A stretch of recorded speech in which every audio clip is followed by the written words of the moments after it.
this afternoon's session on Hodge theory and related topics. And our speaker is Bhargav Bhatt, who will speak on constructible sheaves and filtered D modules. Thank you very much for the invitation to speak here.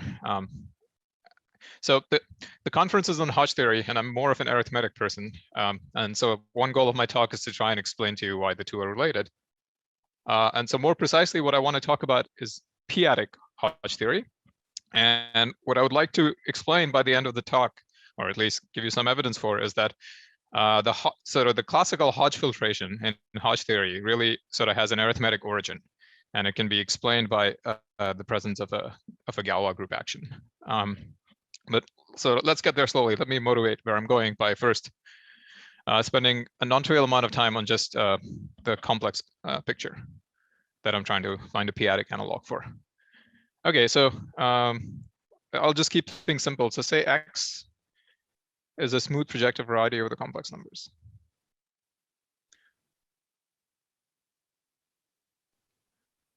The projectivity is not that important, but it's just I have to throw in some regularity conditions if I don't impose this. And so in this setting, the classical, I guess, Hilbert's 21st problem, or some version of it in this context, asked to relate topological objects on X, namely local systems, to differential equations on X, namely vector bundles with flat connection. And the story is extremely clean. And so here's one statement which captures what I have in mind. So I'll call it lease RH, lease standing for the local system. This is the local system version of the story, and I'll formulate it as an equivalence of categories. So there are two categories, vect nabla of X and log C of X, or really X and, to emphasize the analytic structure. And so what do I mean over here? The left-hand side is the category of vector bundles of flat connection. So on X in the usual sense. And since I assumed X is projective, I don't have to worry about regularity at infinity or anything like this. And the right-hand side is the category of complex local systems on the underlying topological space.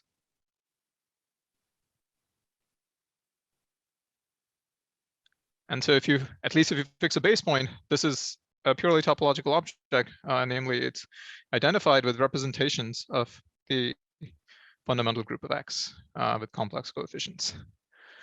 And so this gadget over here is a purely topological object, and this clearly has something to do with the algebraic or the holomorphic structure of X. And this theorem is giving us some nice connection between these notions. And so the main example I want to just have in mind here is the so-called Gauss-Moning connection. So if f from y to x is, let's say, smooth and proper, so it's a smooth morphism, then on the topological side, you can sort of think about the cohomology, the Betty cohomology of the fibers, and this, as the point varies, assembles together to give you a local system on X. This is RIF lower star of C, if you like, is the local system of the ith Betty cohomology of the fibers. And so this lives in the world of local systems on X. And under Riemann-Hilbert, this corresponds to the Gauss-Moning connection on the de Rham side. So the Gauss-Moning connection explicitly is the following. So you push forward the relative de Rham complex. So you only differentiate in the fiber direction. And then the additional structure that you have, namely differentiating on the base, gives you a connection, which is called the Gauss-Moning connection. And this lives on the left-hand side. And under this Riemann-Hilbert equivalence, these two objects match up. And so that's kind of the prototypical geometric example of this equivalence. Maybe one thing I want to point out right now for relevance later in the talk is on the target. Oops, I didn't want to. Okay, on the target over here, there is some structure that we don't see through this equivalence. Namely, there's a filtration on this object. This is the push forward of an explicit complex. The complex has the so-called stupid filtration, where you just forget terms of the complex. That induces on this object a filtration which is called the Hodge filtration. And it's an extremely interesting invariant of the situation, but it's not captured through this equivalence, because on this side, you just have something purely topological. Later on, I'll explain how to sort of put more structure in the situation to avoid this. Great. Okay, so this is the least version of the story. If you want to allow sort of singularities in the picture, then you need to expand both sides. And so on the kind of thing I want to allow is I want stability under operations like push forward, where the map might not be proper. Map might not be proper and smooth. So for example, I could have a closed immersion and I want the ability to push forward objects. And if I want this ability, I have to give up on imposing the leastness requirement, and so I have to pass to the constructible world. And so that's the next version of the theorem I wanted to mention. So constructible RH. Again, I'll sort of write it as an equivalence of categories. And it's not super important to know what these categories are. I'll try to say what the important features are. So on the topological side, we have the constructible derived category. And it's important to work with derived categories here. So let me formulate it like so. And on the algebraic side, we have the category of regular holonomic D modules on X. And so this is the constructible derived category, meaning sheaves of C vector spaces, which are sort of locally constant along a stratification. A typical example being the constant sheaf on a closed subvariety. And this is the derived category of regular holonomic D modules.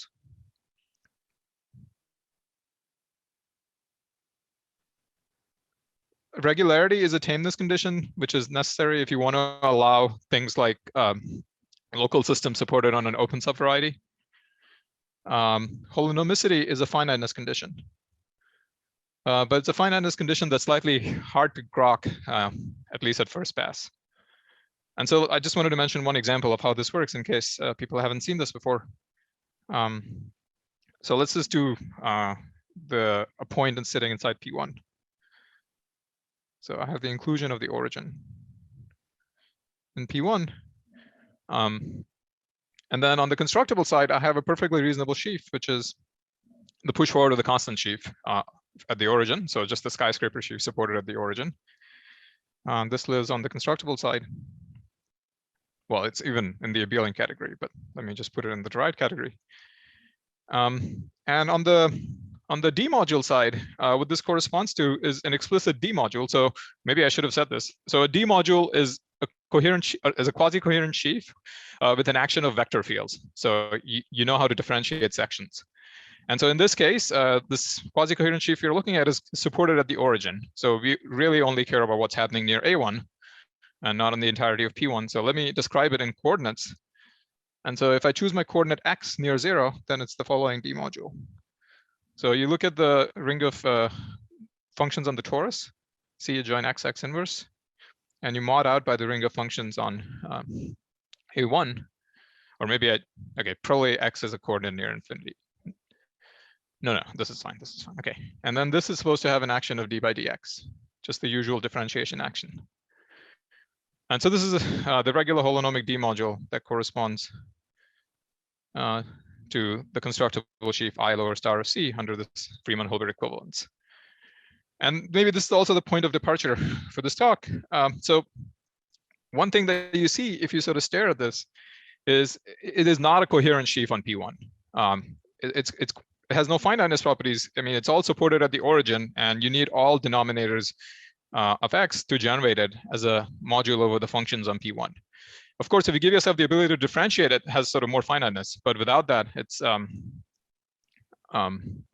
quite large. And the way sort of this equivalence sort of captures this finiteness is through this notion of holonomicity. And what holonomicity means for D modules is there is a filtration on the D module, and the associated gradient of the filtration is supposed to have good finiteness properties. Namely, it will be a coherent sheaf, not on X, but rather on the cotangent bundle of X. But this data of having such a filtration is additional data. It's not part of the definition or part of the structure of being a holonomic D module. And this is also what makes these gadgets slightly harder to work with, because there's many choices for what filtration you could use, and there's no canonical choice. And so one thing I want to address in this talk is that if your constructible sheaf sort of comes from geometry, in the sense of this example over here, then there is a canonical filtration, Hodge filtration on it, good filtration on the corresponding D module. And I wanted to try to explain that. And classically, this is done through Saito's theory of mixed Hodge modules. And so maybe I'll actually just give you a very, very quick summary of the relevant parts of what he does. This is not at all exhaustive or precise, but I just wanted to draw some cartoon of what's going on before I move on to the p-adic side. So in the theory of mixed Hodge modules, one has these filtrations, which are part of the data, which are sort of designed to sort of help you see this finiteness on the D module side better. And so the key player there is something that's denoted MHM of X. Again, I'm definitely not going to define this. This is the category of mixed Hodge modules on X. It's some class of coefficient systems on X. And the salient features for us are the following. So first of all, a mixed Hodge module consists of a constructible sheaf, a D module with filtration on it, and then some data that relates them to each other. So there's a forgetful functor just down to constructible sheaves. Oops, I don't know how it changed to red.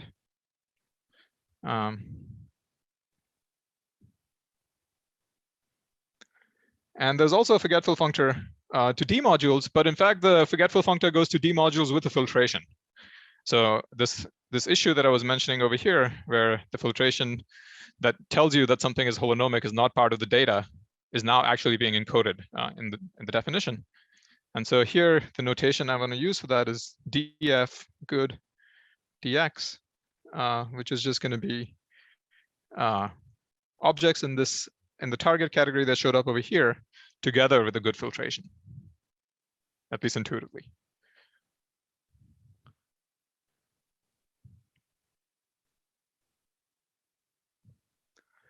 I guess I should put a superscript of regular to indicate I have regularity constraints, which I'm not going to really go into in this talk. And so, okay, if you just, at first pass, you can just forget about the filtration. And if you forget about the filtration, you have a regular holonomic D module. So there is a forgetful functor back down to regular holonomic D modules. And over here, we have this Riemann-Hilbert equivalence. And the diagram commutes. So a mixed Hodge module consists of a constructible sheaf, a regular holonomic D module, and a good filtration on it, such that the first two pieces are related through Riemann-Hilbert, and they have to satisfy a whole bunch of additional constraints, which I'm not getting into in this talk. But the important point for this talk, however, is using the filtration, you can concoct other objects. So the one I want to talk about is the following. So I can further go over here. So given any D module, you can form this de Rham complex, which is just, you know, the usual de Rham complex. You put m in degree 0, and then m tensor omega 1 in degree 1, and m tensor omega 2 in degree 2, and so on. And the goodness of the filtration tells you that this de Rham complex itself acquires a filtration. And so really what you get is a filtered complex, not just a complex of sheaves, but rather a filtered complex of sheaves. And the associated graded of this complex turns out to be coherent. So this is part of the goodness of this filtration over here. So the conclusion is that what you get is an object of the bounded derived category of usual coherent sheaves on X, and they're graded because I'm looking at a graded object. So let me, I guess, write down the formula for the functor. So it's the associated graded of the de Rham complex of this filtered D module. And so this is now something in algebraic geometry that we understand very well. It's essentially a coherent sheaf on X, or there's a bunch of them with there's a grading somewhere. And let me give this composite functor a name. So let me call this over here phi, because it will play an important role later in the talk, just this ability to construct coherent sheaves out of something that is close to constructible sheaves.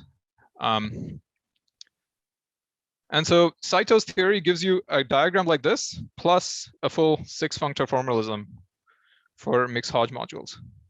So you can push them, pull them, do duality, etc. And so the main example I wanted to write down is just the trivial example. So the constant sheaf in this world.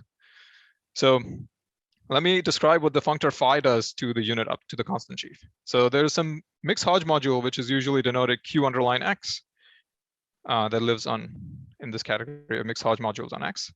It's probably a shift I'm missing. It's, if you like, it's the pullback of the constant object on a point along this pullback functor that you have for the map to the point. You can apply this functor phi to it to produce a bounded coherent complex on X. And you can describe it explicitly. So this turns out to just be the algebra of differential forms with the usual grading. So I forms have weight I. And so this is something that we care about a lot in algebraic geometry. We want to understand properties of things like the structure sheaf or the canonical bundle. And they're all showing up as different parts of this graded object over here.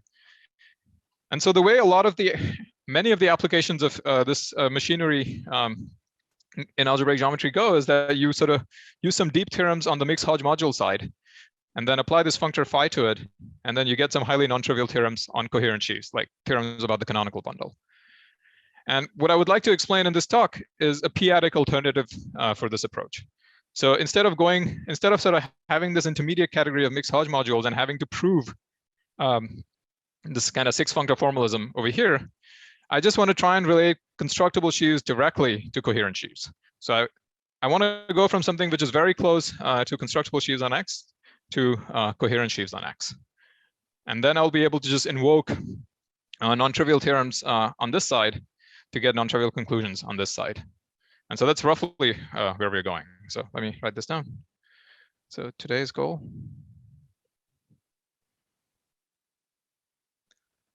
is to relate constructible sheaves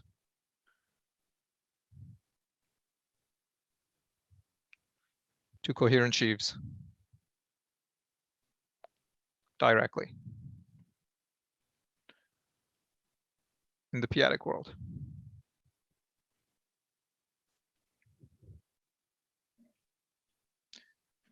And so what I'll spend some time on in the rest of the talk is explaining to you what the analog of this functor phi is in the p-adic context. And of course, I won't give you a definition, but I'll at least try to give you some important features it has. Great. Are there any questions so far?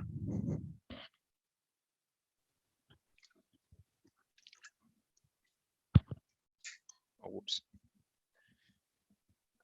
Okay, I'm guessing not. I can't follow the chat, so please ask questions by audio if you have any questions.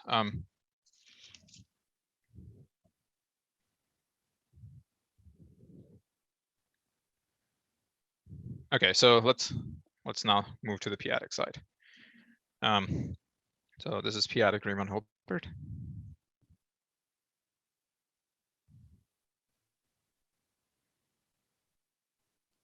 And maybe before getting into what the precise definition objects are, let me tell you what the main motivating example is. And so fix a prime P.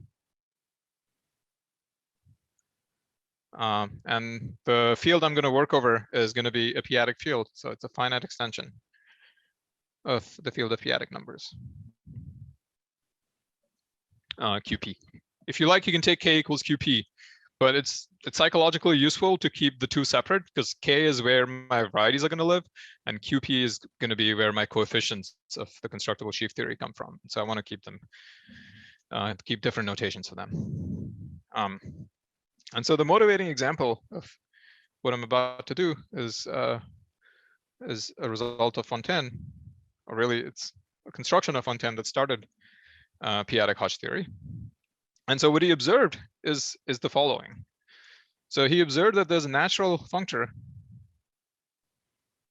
natural exact functor that goes, that produces filtered vector spaces out of something that looks more topological. So more precisely, it goes from, what I call Deram. So I will say more about this in a second. Deram, QP representations of the absolute Galois group of K.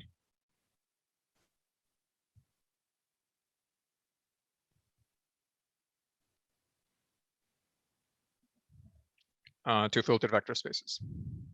over K.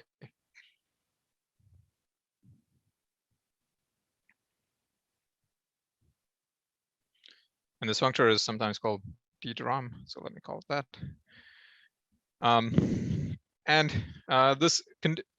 The condition of being de-Rham is roughly like some condition that's analogous to being of geometric origin. It's a condition. It's a property that's satisfied for Galois representations that come from the cohomology of smooth projective varieties, and there's some more examples. So it's not like an if and only if, but at least it's big enough to contain everything of geometric origin. And so here's kind of the main example of what this does.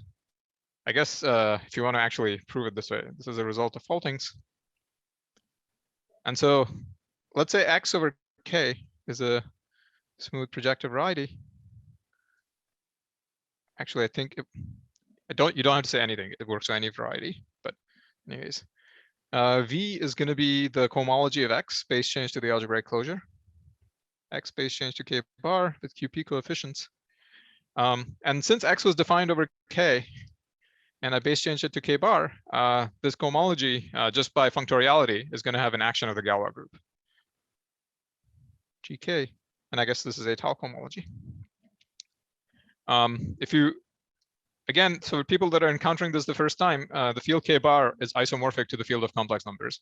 So if you fix such an isomorphism, this is just the usual singular cohomology of that corresponding complex variety, scalar extended to QP. So it's basically Betty cohomology in some doctored form. But the most important thing is that it has a continuous action of this group, the Galois group. And faultings prove that this is a de Rham representation. And moreover, his theorem identifies what this functor does to it.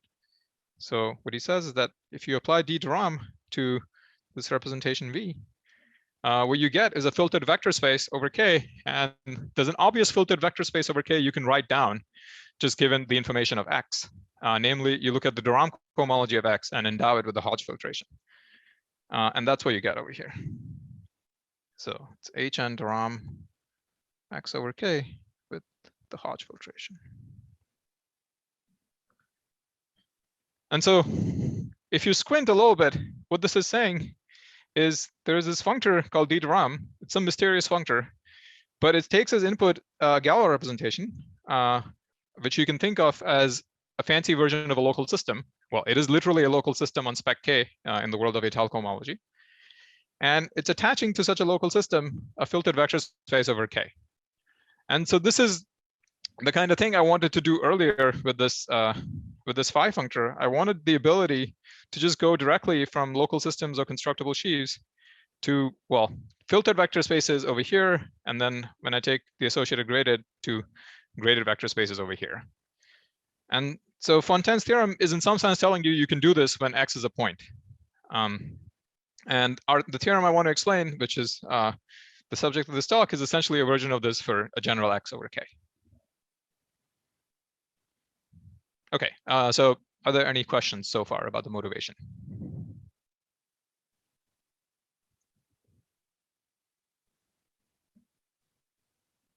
Okay, so if not, let me sort of write down what the a rough version of the theorem is. I guess I should say this is in progress with Jacob Lurie. And here's one version of it. So let's say X over K is a proper variety. We don't actually need smoothness. So in this context, you can there are two things. So then there exists, first of all, there's a subcategory. So I'm trying to generalize what's happening over here. So there's some condition over here that was this condition of being de Rham. And so we have an analog of that in general. So a natural subcategory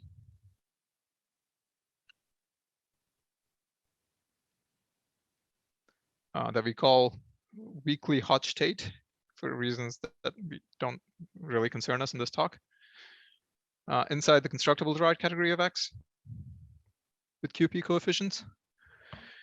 So it's some category which is big enough to contain things of geometric origin. It has various stability properties, but it's not everything. There's some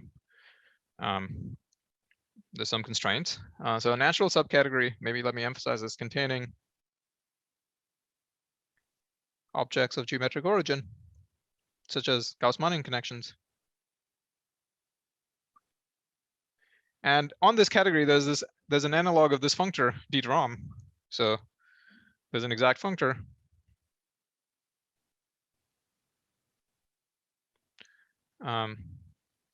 RH, let me put a subscript of df to indicate that this is the version that takes values in filtered to right categories, filtered D modules. So it goes from this TB weakly Hodge state sheaves on X, QP coefficients, to the same thing that showed up earlier. So D modules with a good filtration on the variety X. Okay, so this is the same object that was showing up over here and on the right-hand side in Saito's theory.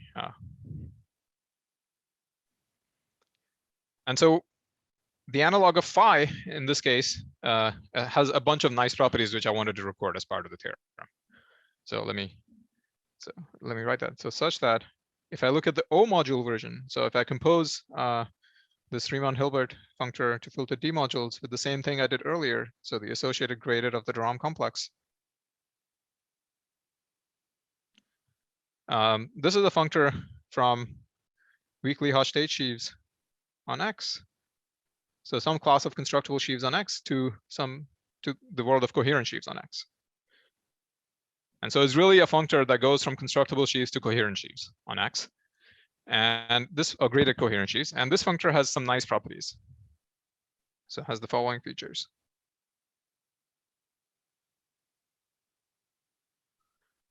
So I'm just going to mention a few of them which are going to be relevant for the rest of what I want to say. So the first one is, let me tell you what it does to the constant sheaf, just to convince you that it's an analog of the functor phi from before. So to the constant sheaf, it associates exactly what we had before. So the algebra of differential forms on X with the appropriate grading, at least if X is smooth. If X is not smooth, then differential forms on X are a bad idea. But there's a well-known substitute for differential forms that you're supposed to use in this situation, which is the theory of the Deligne-Dubois complex. And so it's often denoted with an underline over here, and that's what you would get from this functor if X was not smooth. So the Deligne-Dubois complex arises naturally for the Riemann-Hilbert functor applied to the constant sheaf on something singular. So actually, let me give this a name. Oops. So this is sort of Hodge, the comparison with Hodge cohomology, if you like. There's also some nice properties under geometric operations. So for example, with proper push forwards. And there it works exactly as you expect. So if f from y to x is proper, then you can either do the O module version of Riemann-Hilbert pre-composed with push forward on constructible sheaves, or you can do the Riemann-Hilbert first and then post-compose it with push forward on coherent sheaves. And then the two match up. So these are as functors from Hodge state sheaves upstairs to coherent sheaves downstairs. And so let me emphasize over here that so this is the push forward on the constructible side. And this is the usual push forward of coherent sheaves. There's nothing fancy going on. In the D module world, the notion of a push forward is slightly subtle because you have to take into account the differentials. So you have to take into account the de Rham complex and then push it forward. But in this over here, we are just working with coherent sheaves, and there's nothing fancy going on. It's the usual notion of push forward from Hartshorne. And this is actually what makes it more useful, in my opinion. And then the final property I wanted to mention was how it interacts with the perverse T structure. So it has good exactness properties with the perverse T structure. But let me just formulate half of those over here. So if you apply the Riemann-Hilbert functor to something that is to the left of 0 in the perverse T structure, meaning, for example, it's a perverse sheaf or it's a perverse sheaf shifted to the left, then the output is a coherent sheaf that's also shifted, that's also to the left of 0. So it takes the left part of the perverse T structure to the left part of the standard T structure. So if you like, it's some T right exactness for this Riemann-Hilbert functor. And this is also similar to what happens for the functor phi from Saito's theory. And so there are other properties like this compatibility with duality and pullbacks, but let me just write down these three because I wanted to explain how you might use this to prove something that has nothing to do with the p-adic numbers. Okay, great. That's the statement of the theorem. Are there any questions before I scroll it off the page?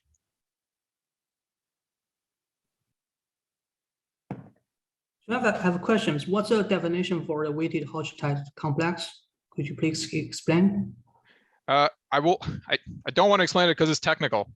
Okay. I need to introduce some notation. Okay. The definition uses p-adic Hodge theory and these p-adic period sheaves, and essentially what the weakly Hodge state condition means. So if the words I'm about to say don't mean anything to you, just ignore them. But let me at least say it verbally. So you tensor with the structure sheaf O hat on the pro-étal side, and then you push it forward to some formal model. And the condition of being weakly Hodge state means that the sheaves that you get this way are basically coherent sheaves on X, possibly Tate twisted. So it's the smallest collection of sheaves that contain certain obvious sheaves you can write down and is stable under extensions. That's the flavor of the definition. Thank you. Mm-hmm. Other questions? Okay, great. So let me make some remark about this. So, one remark at least. So the theorem is not really new for local systems. There's been a lot of work in p-adic geometry over the last couple of decades on trying to understand various versions of the Riemann-Hilbert correspondence for local systems. And this is definitely in the same, the functor is the same functor. So the theorem for local systems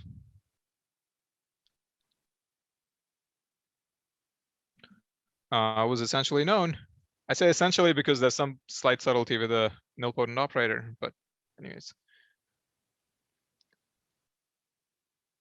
So this is, in some sense, it goes back to the work of Faltings, and then also Scholze, Kollár Liu, and then finally also Liu Zhu. And if there are other names I can write down there, but I think I hope it's clear that I'm not trying to claim any originality in the local system case. And so what I want to do in the rest of the talk is just explain to you how this theorem could be useful for algebraic geometers, for someone that doesn't care about the p-adic numbers necessarily. So I just want to use these abstract properties of this RH functor to try and get some non-trivial consequences in algebraic geometry. And so maybe this will, I guess, be part 3 of my talk. So how to use the theorem. And so what I would like to do is I would like to explain how to reprove a theorem of Kollár on the push forwards of the canonical bundle using this machinery. So let me tell you what the statement of the theorem was. So in Kollár's context, so it's over any characteristic 0 field. So I might as well take that field to be a p-adic field. It doesn't matter by the Lefschetz principle. So let's say X over K is a smooth projective variety.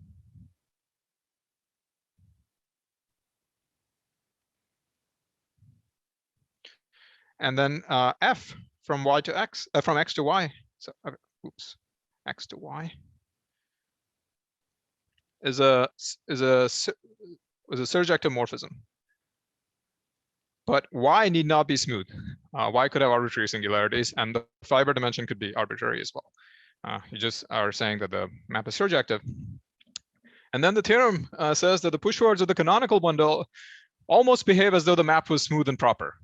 So more precisely, if you look at the push forwards of the canonical bundle along this map, then they vanish for all I bigger than D, which I'll use to denote the relative dimension. So it's the dimension of X minus the dimension of Y. It's also the dimension of the general fiber. And moreover, there's a statement which is slightly imprecisely formulated right now, but will become clear as I talk more about it.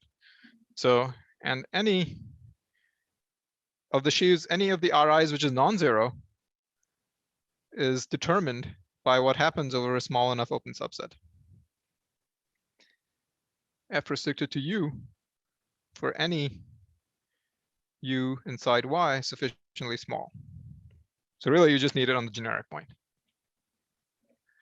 And so there's really some kind of a very strong uniqueness property that these sheaves have, these push forwards of the canonical bundle along surjective morphisms where the source has the smooth is assumed to be smooth. So that's kind of the critical assumption over here. And so a special case of this is when the fiber dimension is 0.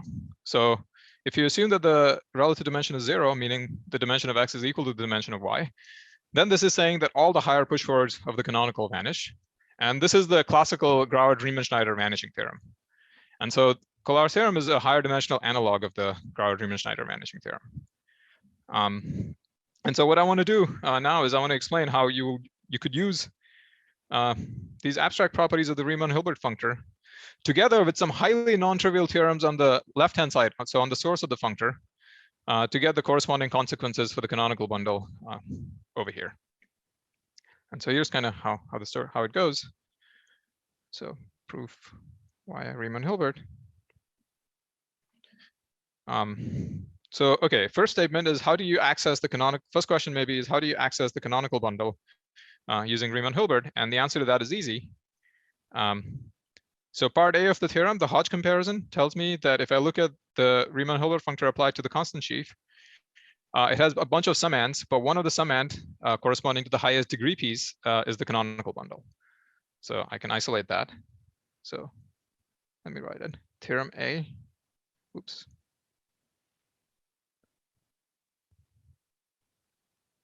Part A of the theorem tells me that if I do this O module version of Riemann-Hilbert applied to the constant sheaf QP, and let me shift it by the dimension to make things perverse. If I look at this object and then I look at the weight equals the dimension part, where weight just means the grading weight. So the output of Riemann-Hilbert is a graded sheaf, and I'm looking at the part that corresponds to grading degree dx. Then this is equal to the canonical bundle of X. That's exactly what part A of the theorem was saying. Over here. Now I can apply a push forward along my morphism. And part B says that Riemann-Hilbert commutes with push forward in sort of the nicest possible way. And so if you plug that in over here, what you get, oops, is the O module version of Riemann-Hilbert applied to the push forward of the constant sheaf, shifted by the dimension. Weight equals dx is, I'm running out of space. Okay, let me move this. Oops, no. Is the push forward of the canonical bundle, which is the object I'm trying to prove something about. And so let me call this over here star. And so if I want to prove something about this side, I might as well try to prove something about this side. Meaning, and for that, I might as well focus attention on this guy first. And now I can bring in the heavy machinery. So I can, I'm going to use the decomposition theorem in the usual, in the formulation originally, that was originally proven. And so the BBD decomposition theorem, BBDG, sorry, Bailenson, Bernstein, Deligne, and Gaber. Decomposition theorem, it tells me that these push forwards have a very nice structure. So if you look at RF lower star of QP shifted by the dimension, then it decomposes into a bunch of pieces, which if you sort of stare enough at it, you can write on the following form. So first, there's a sum that goes from minus the relative dimension to plus the relative dimension of certain perverse sheaves with a shift. And then there is some error term which is small. And so let me say what these objects are. So this pi over here is the intermediate extension, IC extension or intermediate extension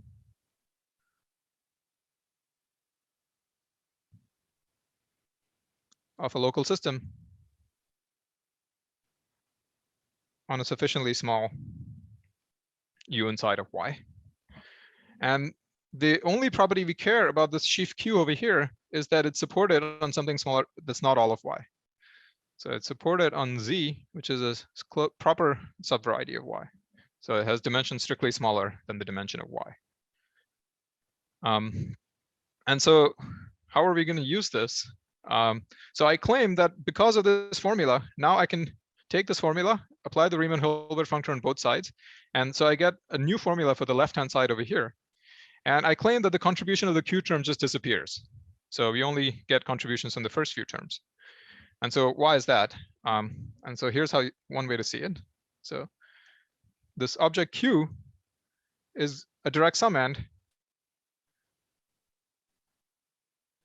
of the push forward of, let me write it this way, of RG lower star QP shifted by dx, where G is the restriction of X to the subvariety Z. Right, so I have X sitting over Y, and I can just base change it to the subvariety Z.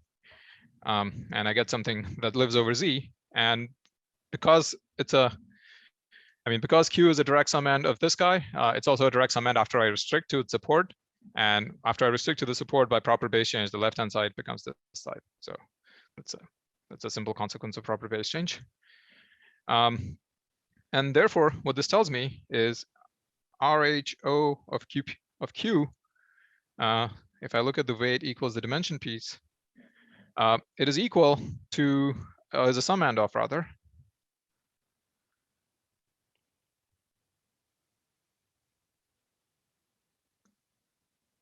RHO applied to RG lower star of QP shifted by the dimension of X. But now I just told you how to describe an object like this in terms of differential forms up here for the morphism F. And so I can just take this formula and replace F with G. And what I get over here is RG lower star of the canonical bundle of XZ. And really, it's not the canonical bundle, it's this Deligne-Dubois version of the canonical bundle, because XZ might have singularities, but that's not really a problem. Oh, sorry. It's not the canonical bundle. It's omega dx, because I'm looking at the weight dx part. So it's omega dx of xz. So it's wedge dx if you in the smooth case, and it's otherwise this Deligne-Dubois version of differential forms in degree dx. But the important point is that it's in degree dx, which is the dimension of x, and x sub z has dimensions strictly smaller than the dimension of x.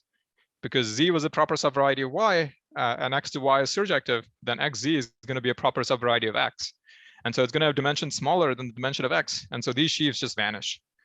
It's like, if you have a variety of dimension n, smooth variety of dimension n, then omega n plus 1 has to be 0. It's some version of that statement. And so the upshot is that this factor over here can just be ignored. It doesn't contribute anything to whatever I'm doing. And so what I get from star, which is this formula I had up here for the for the object I care about, is the following. So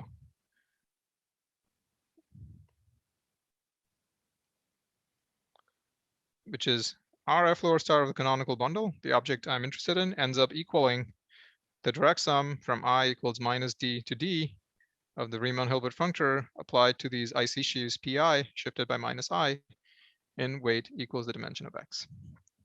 And so first of all, this immediately proves for me the second part of the theorem, which was that any of these individual sheaves are supposed to be determined by the behavior over a small enough open subset. And the reason it proves it is because these PIs that are showing up over here are intermediate extensions of local systems on any sufficiently small U.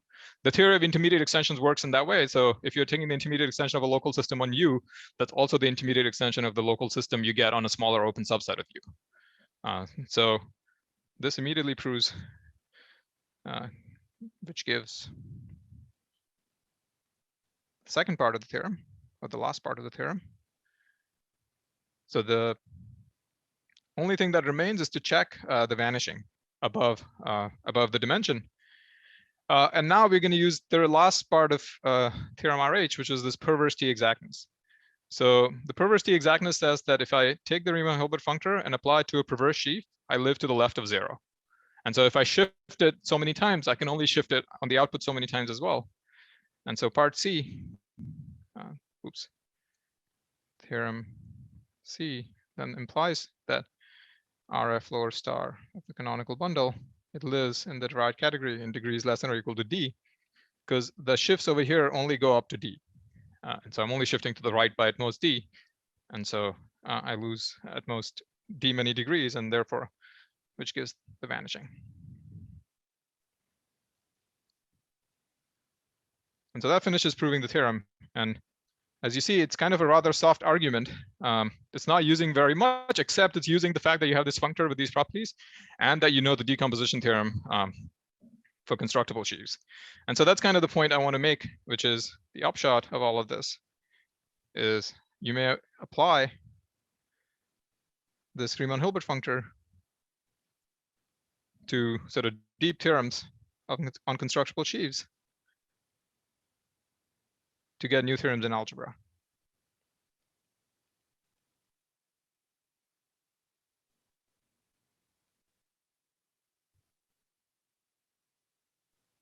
Or not, well, I mean, it's not new because this is already known, but let me say non-trivial.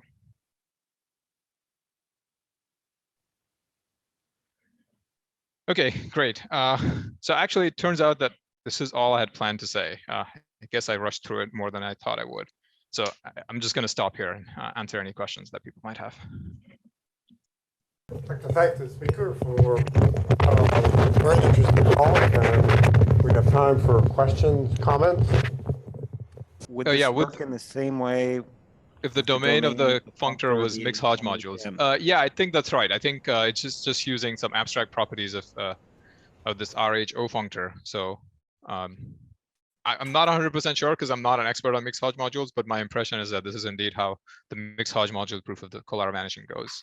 I think there's some lecture notes by Christian Schnell and also by Miknia Popa, which explain how to use mixed Hodge modules to prove Kollár vanishing. And I think it's more or less the same statement. Yeah. So there was this.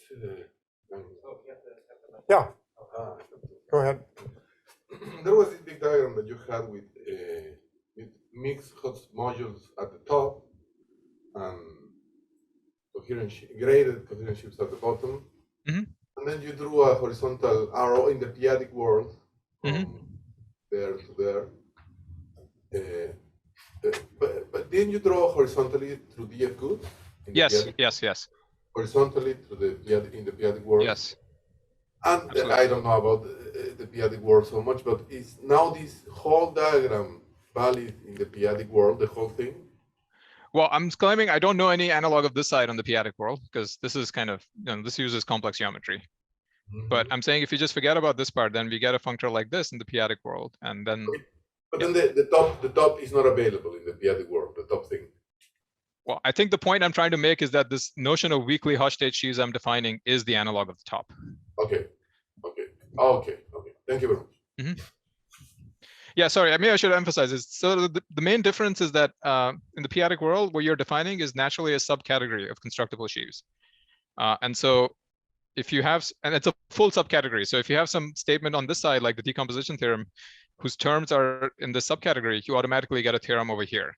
Whereas in this mixed Hodge module world, this functor is a forgetful functor. So it's not fully faithful, which means that you can't just take the BBD decomposition theorem over here and get a statement over here. You have to sort of reprove the decomposition theorem in the world of mixed Hodge modules to run this argument. Whereas the approach I was sketching avoids doing that. Yeah. Is that because you're talking about a variety that's not over an algebraic closure, but over yeah, absolutely. Yeah, I mean that was like Jolene's kind of viewpoint of that the Galois group of C over Q was kind of like the Hodge structure or something like that. So you're sort of saying that you can say that more precisely. Right, you can say it more precisely in the p-adic world in the form of this kind of functor to filtered objects. Yeah. Okay.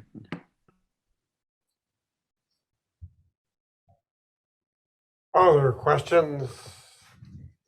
If not, I'd like to once again thank the speaker and